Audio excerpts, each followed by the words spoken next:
सबसे पहले एक सूत्र लिख लीजिए, लेट प्लस क्या होता है ऑब्जेक्ट प्लस बी प्लस समझ में आ रही है।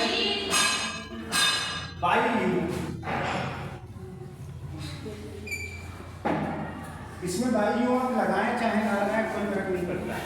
बात समझ रहे हैं? सेंटेंस कैसे है? सेंटेंस क्या हो? Do it. इंपरेटिव वाक्य अगर कोई पूछे कि इंपरेटिव वाक्य क्या होता है तो आप कहेंगे वो वर्ब की फर्स्ट फॉर्म से शुरू होता है। कैसे बताएंगे आप? वो वर्ब की फर्स्ट फॉर्म से शुरू होता है। बात समझ में आ रही है कि? तो ये सेंटेंस है वर्ब की फर्स्ट फॉर्म से शुरू है कि नहीं है? तो इसको सबसे पहले इस वाले सूत्र में आप रख देते हैं। इस वाले सूत्र में आप कैसे? देखिए, लेट ऑब्जेक्ट, ऑब्जेक्ट क्या है बेटा? इट। उसके बाद क्या है? बी। फिर क्या करते हैं? Third form.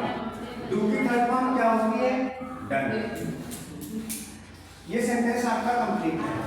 आगे आप चाहो तो बाई लगा सकते हो, चाहो तो ना लगाओ, क्योंकि इसमें कर्ता क्या होता है? वो हिडन होता है, यानी छिपा हुआ होता है।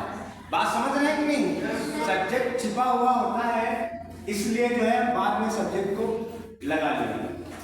अब सेंटेंस है निगेटिव, लिखा है डू नॉट डू इट। इस सेंटेंस को कैसे बनाएंगे? अब देखो, इसी सेंटेंस में इसको रख देते हैं इट प्लस क्या करेंगे?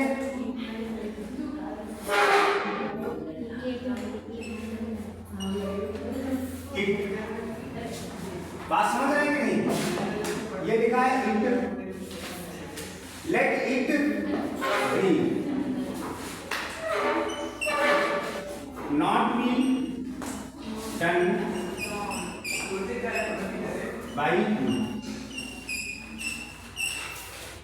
नॉट का मतलब क्या है? बी से पहले हम नॉट लगा लेते हैं। बात समझ रहे हैं कि नहीं? बी से पहले क्या लगा देते हैं? नॉट। एक सेंटेंस है जैसे call the peon, call the peon, let the peon be called by you. देखिए कैसे लेट हमने लिखा, सबसे पहले ये सूत्र लिखा है इसका, ये इसका क्या है? रूल है। ये इसका रूल है। हमने सबसे पहले क्या लिखा? लेट लिखा, और ऑब्जेक्ट क्या है इसमें? The peon. ऑब्जेक्ट मैंने लिख लिया। फिर क्या है? बी, बी मैंने लगा लिया। फिर कहता है थर्ड फॉर्म, तो हमने कॉल की थर्ड फॉर्म क्या लगा ली? Called by you. बात समझ पाए? अब सेंटेंस एक खुदा है, जैसे लिखा है please come here, come here. और प्लीज वाले सेंटेंस में क्या करते हैं? प्लीज वाले सेंटेंस में क्या करते हैं? प्लीज की जगह पर हम क्या लगाते हैं? You are requested to, you are requested to. आगे बचा हुआ भाग जिनका भी उतार देते हैं, कम हियर, कम हियर। इसका भी एक सेंटेंस निगेटिव देख लीजिए। निगेटिव कैसे इसका निगेटिव सेंटेंस बनाते हैं? देखिए, लिखा है do not come here please. Please चाहे पहले लिखा हो चाहे लास्ट में लिखा हो, आप बनाएंगे सेंटेंस उसी टाइप से। कैसे करेंगे? You are